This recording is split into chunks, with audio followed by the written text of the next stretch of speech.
I was only 10 years old when my life changed abruptly, and that day is still vivid before my eyes, even though many years have passed. It was an ordinary fall day, and we were coming home from the dacha with the whole family. It was raining nonstop, as if the sky had opened up, spilling all its water reserves onto the ground. The clouds that hung low over us covered all the light, plunging the world into a dark, almost impenetrable gloom.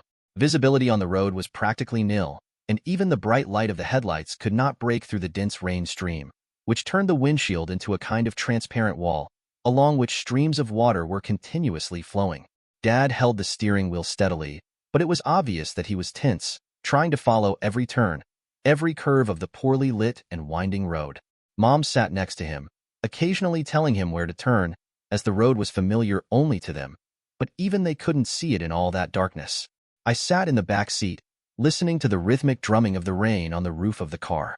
At some point, I began to watch the jets of water flowing smoothly down the window, washing away the dirt and leaving behind clear paths. The sound always soothed me. It was like music to which I could relax and drift off into my thoughts. Then, sitting in a warm and cozy car, I did not even think that something terrible could happen. I was completely absorbed in my childhood dreams of the future, imagining how one day I would become an adult, how I would have my own car, and how I would drive on the same roads. But everything changed in an instant. We were driving down another winding stretch of road when a car came out of nowhere, right in front of us. My father jerked the steering wheel to the side, trying to avoid a head-on collision. It happened so fast that I didn't have time to realize what was happening. I heard the squeal of tires as they clung to the wet asphalt with a screech, then my mother's scream that woke me from my reverie. The next second we were thrown sideways. I felt a hard impact, then another. The car flipped, and I felt it spinning as we were carried along the road.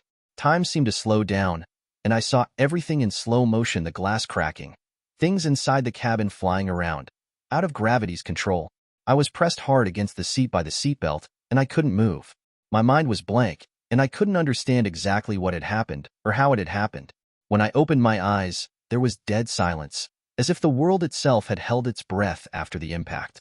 My ears were ringing, and everything that was happening around me seemed distant and unreal. My parents were lying unconscious in the front seats, and in that second I felt not only physical pain but also deafening fear inside me. My body ached with every movement, everything hurt. It felt impossible to even move. The raindrops continued to pound on the roof of our car, but now the sound was ominous, like a harbinger of something even worse. It was like a threatening reminder that life could change in an instant, go downhill, and never come back up again. Time lost its meaning, and I didn't know how many minutes or hours had passed, but every second seemed like an eternity. All I could do was lie motionless, racked with pain and fear, listening to the rain continue to pour inexorably. Then I heard the sirens. It was the first sign that we were not alone, that someone knew we existed and was rushing to help. The voices of the rescuers reached me, but they sounded as if they were coming from far away.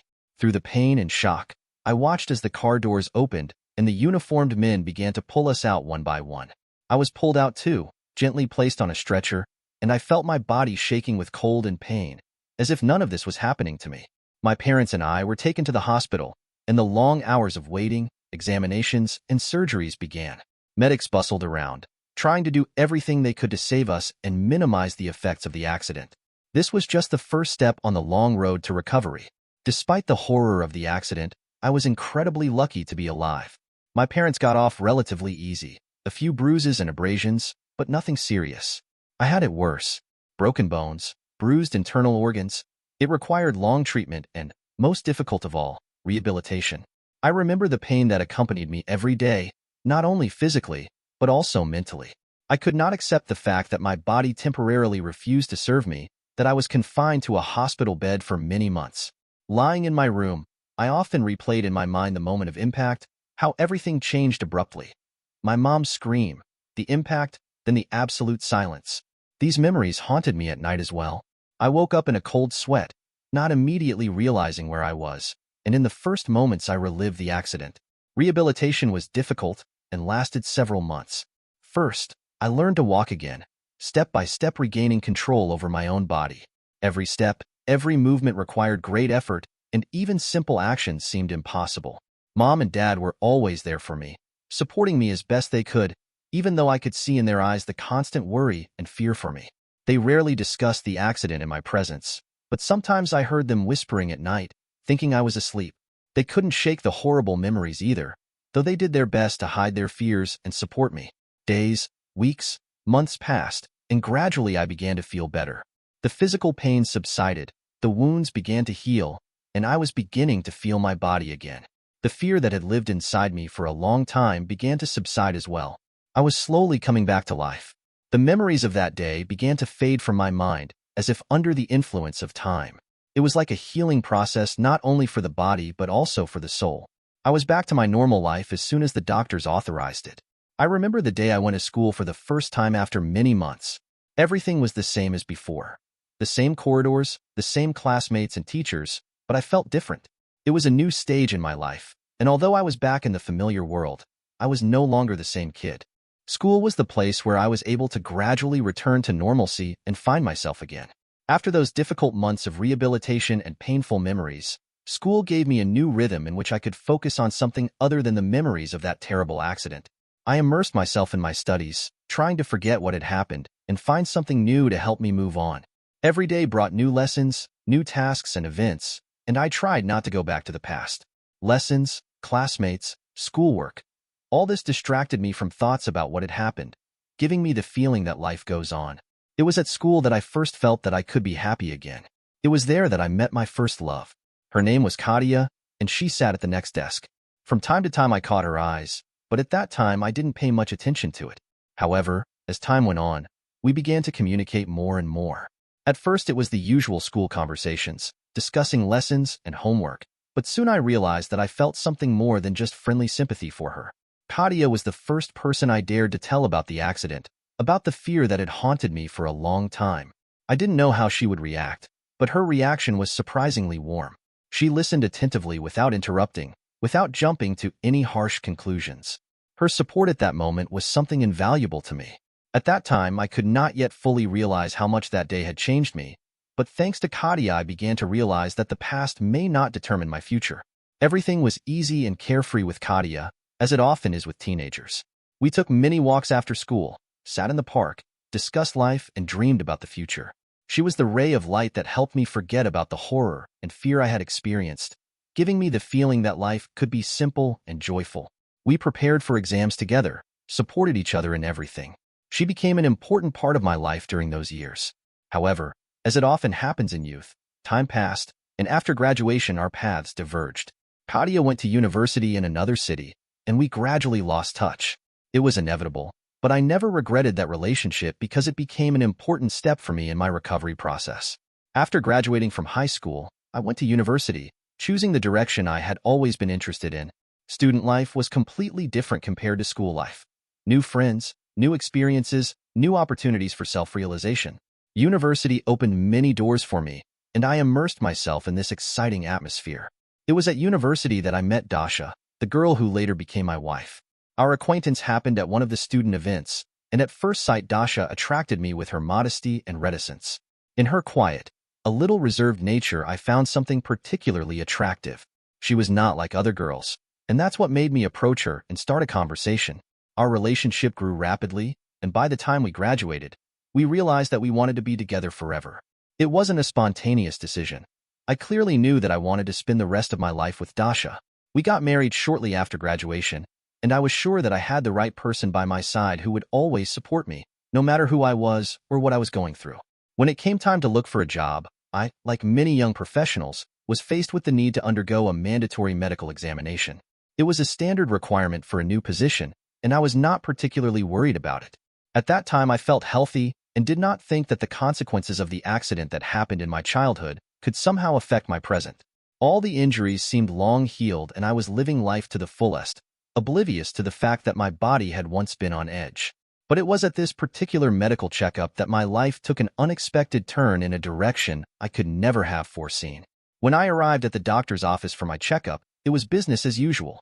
Standard procedures, tests, nothing out of the ordinary. I relaxed and thought that in a few minutes I would walk out of the office with a clean bill of health and be ready to start a new chapter of my life.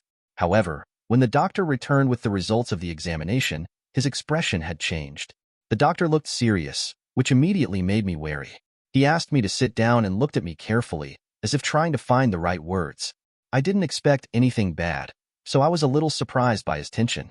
"You have some problems," he began, looking at the test results. I tensed up. "Problems?" I asked, not yet realizing what was ahead of me. The doctor explained that my tests showed possible complications that could affect my fertility and said words that sounded like a judgment to me. "Unfortunately, it will be very difficult, if not impossible, for you to have children." Those words were like thunder hitting me right in the heart. I questioned the doctor, hoping that he was mistaken, that it was just a misunderstanding or some temporary condition that could be corrected. But his look was full of sympathy, and he confirmed that the test results showed serious reproductive problems.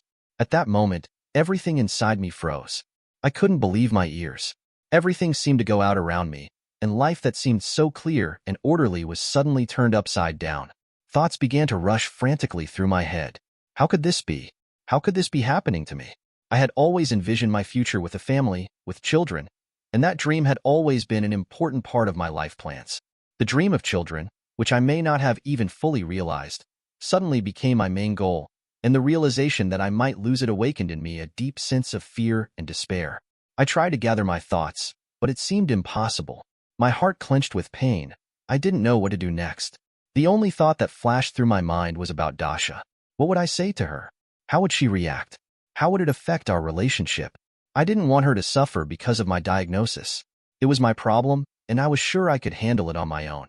Dasha didn't need to know about it. That was my decision at the time. When I got home, I was overwhelmed with emotion, but I tried to hide it from Dasha.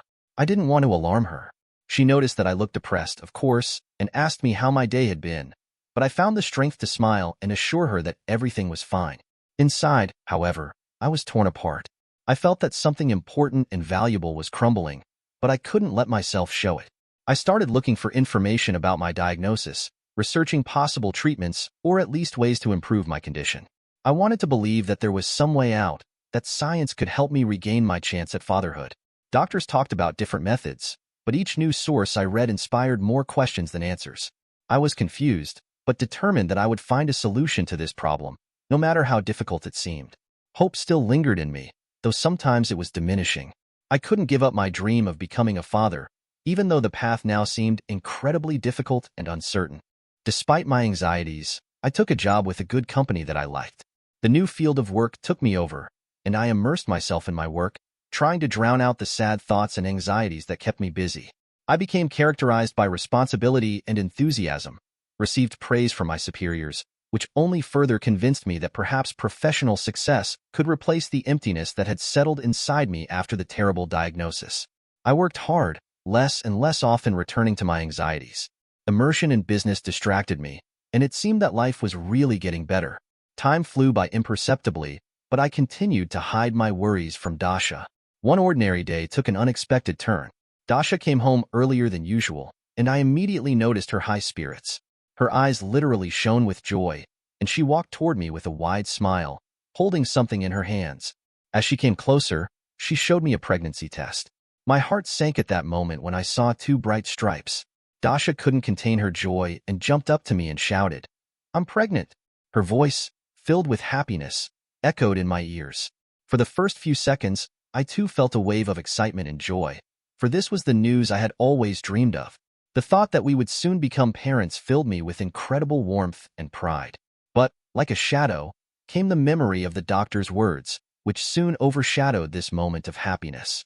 My enthusiastic mood began to slowly dissolve like a fog under the weight of doubts. How was this possible? I remembered the diagnosis I had been given, and thoughts began to swirl in my head. The doctors had said I would not be able to have children. How then could this have happened? I began to search within myself for an explanation. Maybe the doctors were wrong? Maybe their conclusions were wrong? Deep down I wanted to believe in a miracle, but my doubts had a tenacious hold on me. I knew I couldn't tell Dasha about my fears right now. She was so happy. Her joy was sincere and genuine.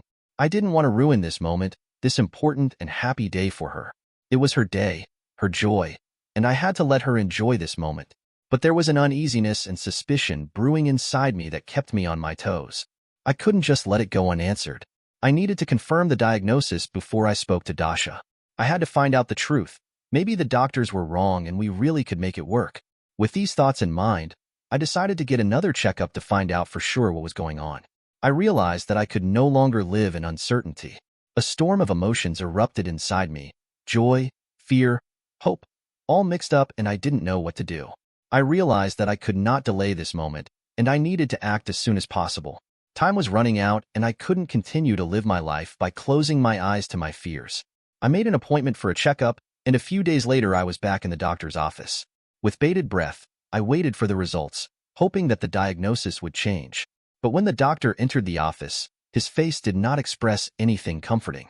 "Unfortunately, the results are the same," he said. "Your tests have not changed and your chances of paternity are still extremely low." I felt the ground go from under my feet.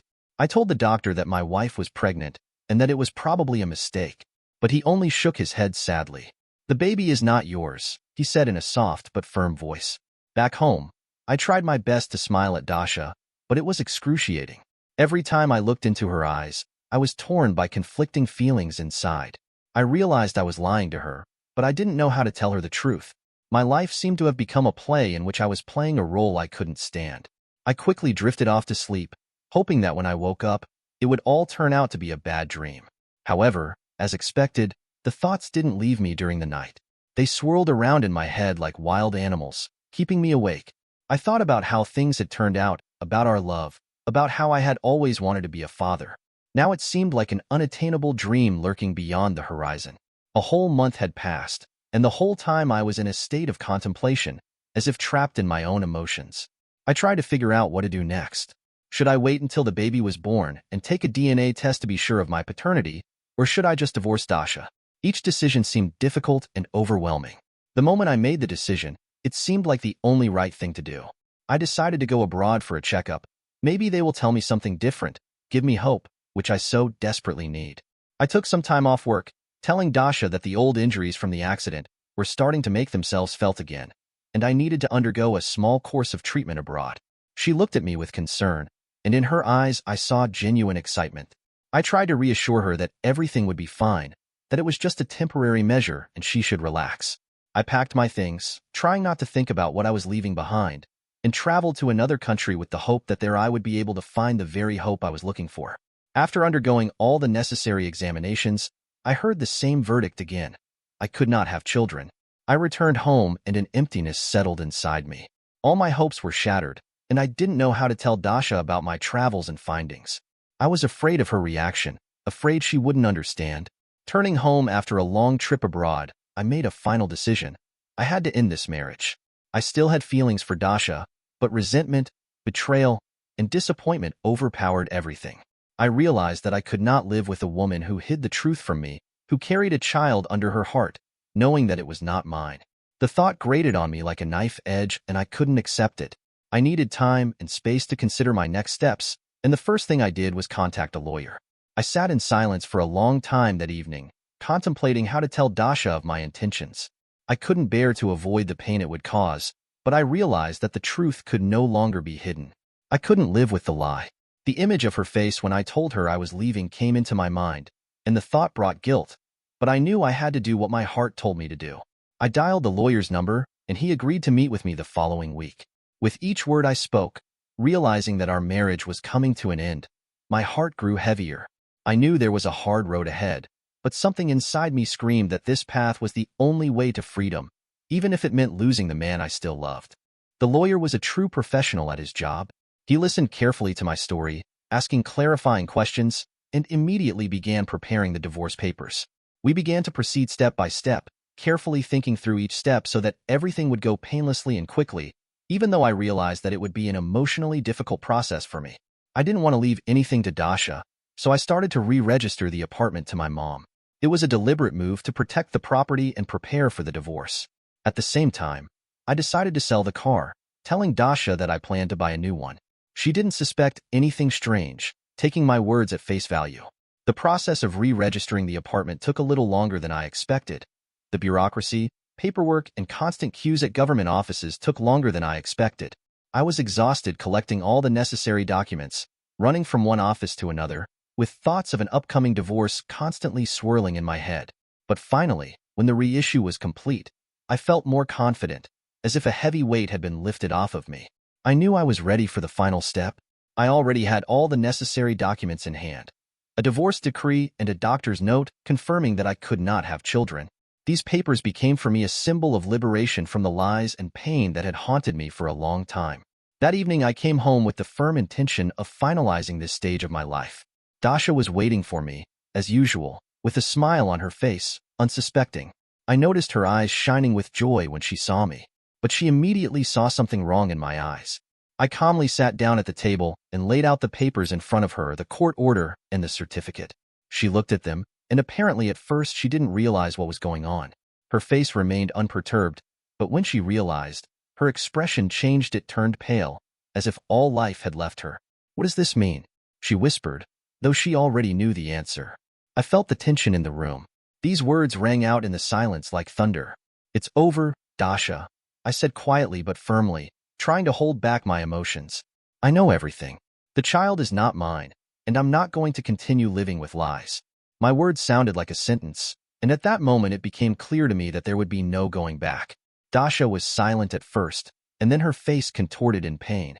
She began to cry, and her tears became a heavy burden for me.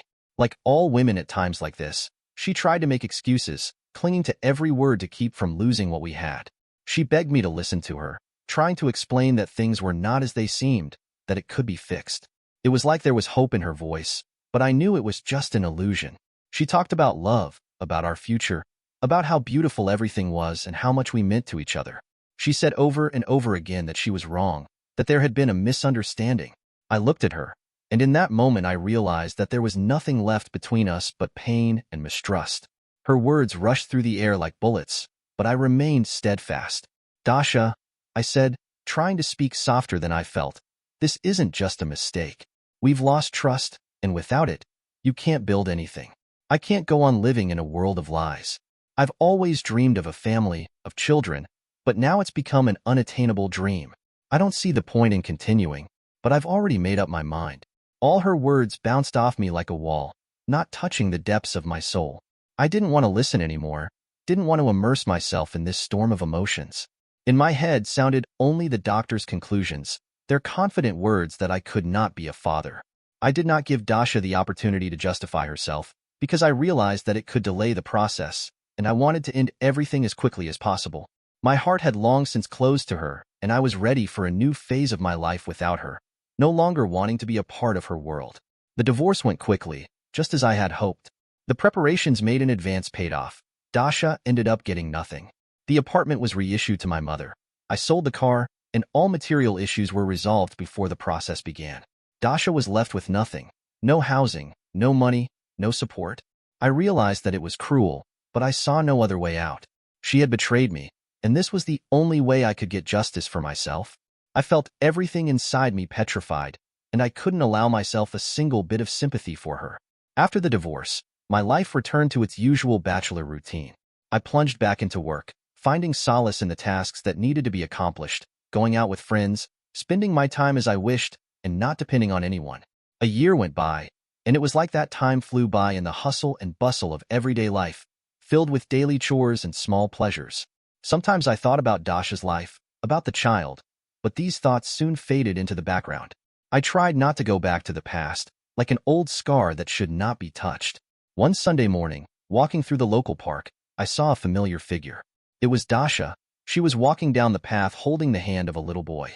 He was blond, about 2 years old, with a mischievous twinkle in his eyes, and seeing them together, I involuntarily slowed my step.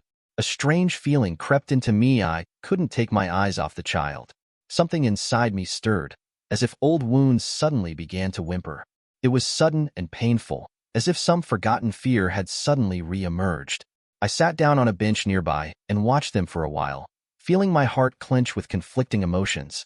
Dasha was talking to the child, and then got distracted by the phone call, which sounded too loud in the silence of the park. The boy remained standing still, twirling and playing with some leaves on the ground. His innocence and joie de vivre evoked mixed feelings in me. At that moment, I had the audacious thought of taking a DNA test. Something in the back of my mind kept bugging me, as if a little voice inside kept telling me that it might be the only way to find out the truth. It would probably be the wrong decision, but I had to know. As if acting on autopilot, I stepped closer, trying not to attract attention, and discreetly picked up a thin blonde strand that had fallen out of the boy's hair. The strand seemed to be the link between me and what I had long lost. And in that moment, I realized that I was willing to take a risk for clarity and truth. Trying not to attract attention, I quickly left the park and headed home, as if running away from the ghost of my own thoughts. All night I wondered if I should even take this step. Maybe I was already too far gone, and now I shouldn't have raked up the past and left it alone. But curiosity and anxiety were stronger, their grip so tight that I knew I wouldn't be able to rest until I knew the truth. In the morning, I pulled myself together and drove to the clinic to take a sample for a DNA test. The whole process was quick, as if everything was happening in a kind of fog, but waiting for the results was excruciating. I had to wait a whole week, and that time seemed like an eternity filled with anxious thoughts and questions. When I received the results 7 days later, I felt the world crumble around me. With a cold sweat on my forehead, I unfolded the envelope and saw the conclusion. With a 90% probability, this baby was mine. I couldn't believe my eyes. It was like a slap in the face, an unexpected and cruel reality. I stood there with the paper in my hands, feeling everything inside me turn upside down. All my conclusions, all the certainty that I was right, crumbled in an instant, and instead confusion took their place. I thought it was a mistake, that the test might be wrong, and immediately went to do another test, hoping for a different conclusion. But the result was the same. It appeared that I had abandoned Dasha and my own child. This realization pressed me to the ground like a heavy stone that could not be moved. I couldn't find my place all day, not knowing what to do, as if I had lost my bearings in this turbulent sea of emotions. My guilt seemed overwhelming, and I felt obligated to do something to right my wrongs. Everything inside was screaming, I have to talk to Dasha. I had to explain everything. I knew I had to find a way to tell her the truth, that my actions were not only driven by a desire to avoid pain, but also by fear. I dialed her number, my heart pounding with excitement, and asked to meet. She agreed, though I could hear the distrust and wariness in her voice, which only added to my anxiety. When we met, I began to tell her everything. About the tests, about my doubts, about how I was wrong, not believing my instincts. Dasha listened in silence, but gradually her face began to redden with anger. I saw her hands clench into fists, and I realized that something irreparable was about to happen. At one point, she jumped up from her chair and screamed, throwing a temper tantrum. I tried to calm her down, but she slapped me across the face, and it wasn't just physical. It was a blow to everything we had ever built together. After throwing a few harsh words, she walked away without turning around, leaving me alone in the empty cafe, feeling the pain not only from the blow, but from the fact that everything was so messed up. I felt like I'd lost her forever, and the feelings and memories of us only made that emptiness worse. The next day, Dasha called. Her voice was calmer, but there was still a slight tinge of tension in it. She said that we should meet again and suggested that we discuss everything soberly and without emotion, which caused me mixed feelings. We met, and this time our conversation was more restrained. She told me how she experienced the moment when I left, how she gave birth to Mark alone and raised him without my support, how hard it was for her to cope with the challenges that life put in front of her. As I listened, I wanted to understand her, to feel the pain she felt, but every word she said reminded me that we were on different paths. Every look, every word echoed in me, and I realized that there was an invisible wall between us that was hard to break down. We talked for a long time, and finally Dasha suggested that we try to live together again. I realized that we had a long way to go to rebuild trust, but for the sake of my son and our common future, I was ready to do everything possible. A few days later, I moved in with Dasha and met Mark. He was still just a baby, but every time I looked at him, I saw myself. It was a strange feeling to be the father I had dreamed of for so long, yet realize how much time had been lost. Life started to get better. Dasha and I were slowly learning to trust each other again, and I was growing more attached to Mark every day. I realized that there would be many difficulties ahead of us, but now that I knew the truth, I was ready for any trials for the sake of my family. I want to apologize for any mistakes in the text or dubbing. I am just learning, and the language of this channel is not my mother tongue. The dubbing is done with the help of artificial intelligence. Please point out errors so I can fix them and improve the quality of the content. Also, I will be glad if you share your thoughts on the topic. Your support in the comments is very motivating for me to keep looking for new, interesting stories. Thank you for your understanding and participation. Subscribe to the channel and put a bell to not miss new stories.